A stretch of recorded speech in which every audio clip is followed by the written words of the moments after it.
As you know, I'm a trained medical doctor. I was trained at St. Mary's Hospital Medical School of London University. I had the honor and the privilege of being selected as one of the resident doctors of my own university, and then I had the extreme honor of being one of the last students of Sir Alexander Fleming, who discovered penicillin. I'm telling you this to let you know that I was brought up in scientific environment of medicine. So when I discovered that water has medicinal properties, I realized that this topic was never taught to me at the school, and I became curious, so I continued to research the medicinal properties of water, and in 2 years and 7 months I treated over 3,000 people with peptic ulcer disease with water successfully, and I made a report on this discovery, and it was published as the main editorial of the Journal of Clinical Gastroenterology in June of 1983. And New York Times picked up the article and commented on it, and it was syndicated all over the world, announced to the world that water had medicinal properties. Let me just ask about that study where you got 3,000 positive cures. Yes. How many were the number of people in the study? Oh, there were lots of people. 3,000 cures was every single one who tried the water got cured. Oh, so 3,000 of 3,000 got the cure? Yes, oh, absolutely. Okay. This is the important thing. Sure. Because then I came away with the understanding that these people were just thirsty. I was quenching their thirst. And we in medicine had labeled thirst as a disease. So this was the challenge before me. Oh, thirst is considered a disease? Well, in modern medicine, yes. That's what they are doing. They're treating all these so-called diseases of dehydration with medication. That is why we have the sick care system. That is why we have a so-called sick care system that is costing this nation, American people, $1.7 trillion every year, and it's rising to 12% every year. Well, because we in medicine never understood water, never realized that water is important, and we always thought that it's a solid matter that dissolves in the water in the body that's important. So you helped to change the paradigm from thinking about the solid or solutes to the solvent. That is correct. The liquid. That's in 1987. I presented the guest lecture of a cancer conference under the title of Pain and Need for Paradigm Change, explained that the diseases of the human body occur when the body becomes dehydrated. That dehydration is the origin of pain and disease in the human body, including cancer. And this shocked the scientific community. Yes. It really shocked them to total silence at the conference. But one by one afterwards they came and thanked me for this information, because I had explained to them it's not this one item, one particle or another particle that causes the disease. In my approach, it's a system upheaval.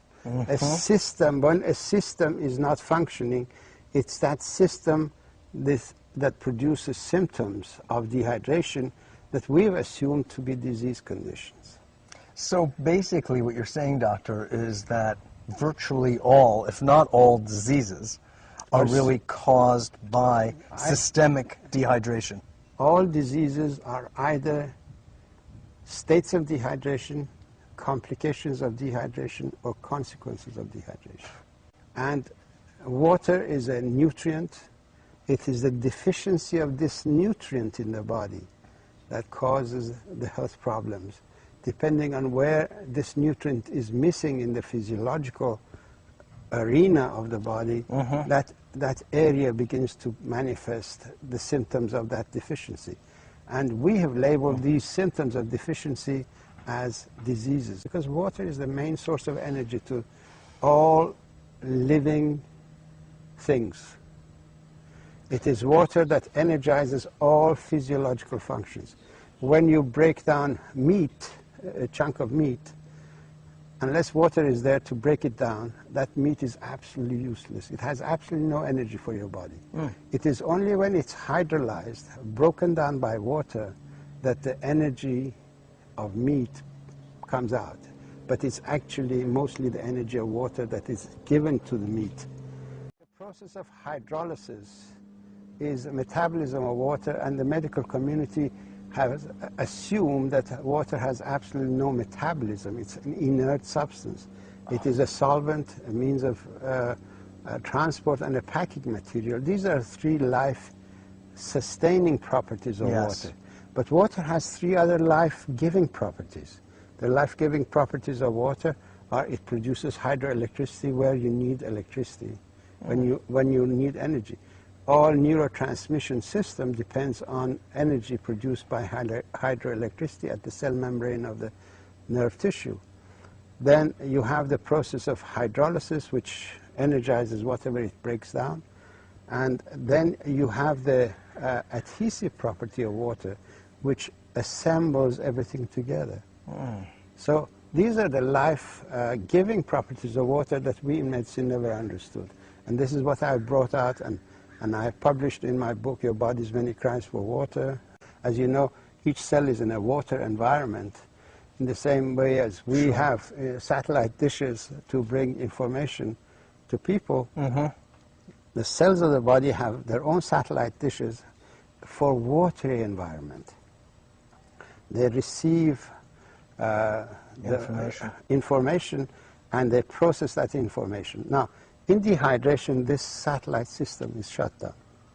All the receptors go into the cell, and the cell has no means of connection to the outside.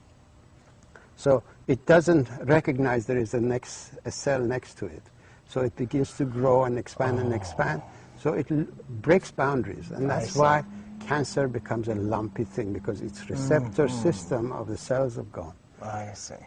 There is a lot of... How about, though, then in rehydration?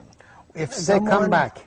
They come back. And a lot of people have actually been... And then the tumor and the cancer cells will actually reduce and dissolve? There are quite a number of testimonials in the book Water Cures, Drugs Kill, of people whose cancers have disappeared. Lymphoma has disappeared, cancer of prostate has disappeared. And they all go, because we need to study water as a anti-cancer medication.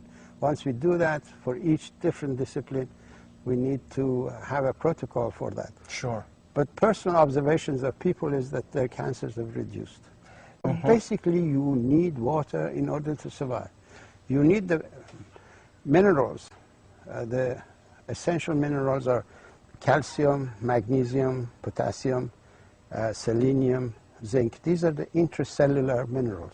If you give the body this mineral or eat a diet that contains these minerals, you also need salt. For every quart of water, you need a quarter teaspoon of salt, because there are two oceans of water in the body. One ocean of water is inside the cells. The water that you drink goes into the ocean inside. And the salt that you take keeps some of that water in the ocean outside of the cells. These two oceans have to be in balance in the same way as Atlantic and the Pacific have to be in balance.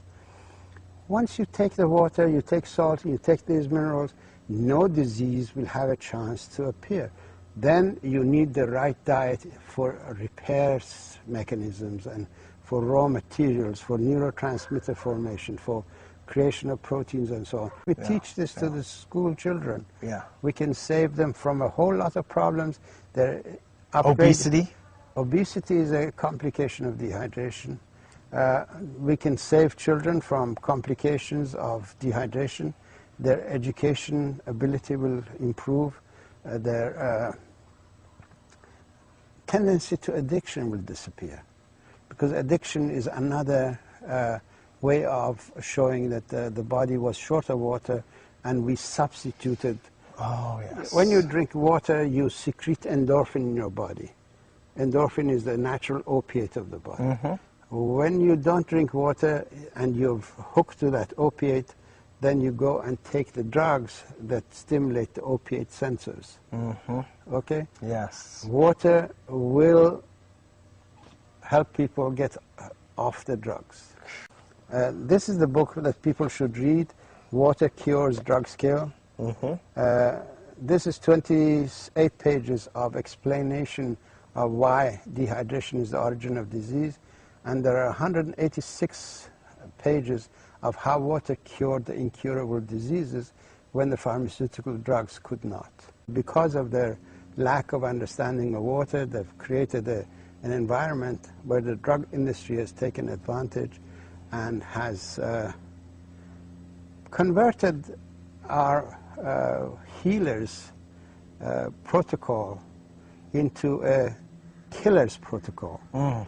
The drugs that are used in medicine, according to Washington Post, which is in my latest book, Water Cures, Drugs Kill, even when used according to the prescription of the doctor, make 2 million people sicker and kill 106,000, which makes this the fourth largest killer in the health field. So when we realize that we doctors prescribe this medication to kill people, which kills people, obviously we are doing it in order to save them, but we don't realize that we've been really had by the pharmaceutical industry. You know, it's funny though, because you say to save people, but the doctors know better than the patients what the series, and it's always a series, of side effects are. And they often involve virtual liver shutdown or almost kidney failure. I mean, it's almost to that a point where the toxicity of the drugs is so severe. It makes one really question what the doctors are thinking relative to the life-saving effects of these drugs. Well, Mitchell, unfortunately, we doctors are forced by the people, by the advertising of the pharmaceutical industry that takes the information directly to the public and says to the public, go and ask your doctor if this is good for you. What doctor is there to say, no, it's not good for you, and then be sued afterwards? So basically, drug industry... So the doctor's being put into this compromised position. Yes, doctor is unwittingly being used by the pharmaceutical industry. As a salesman. As a salesman. Literally, yes. A sophisticated salesman. Now, you brought your findings to the AMA, to the FDA, to NIH. Yes. And they ridiculed it. Obviously, what I propose... It drove them to drink. What I propose is not a money-making situation. So the sick care system survives and thrives on people staying sick. If they cure people who are sick, then there is no reason for their existence. So they realize this outcome, and naturally they try to push this information out of the way.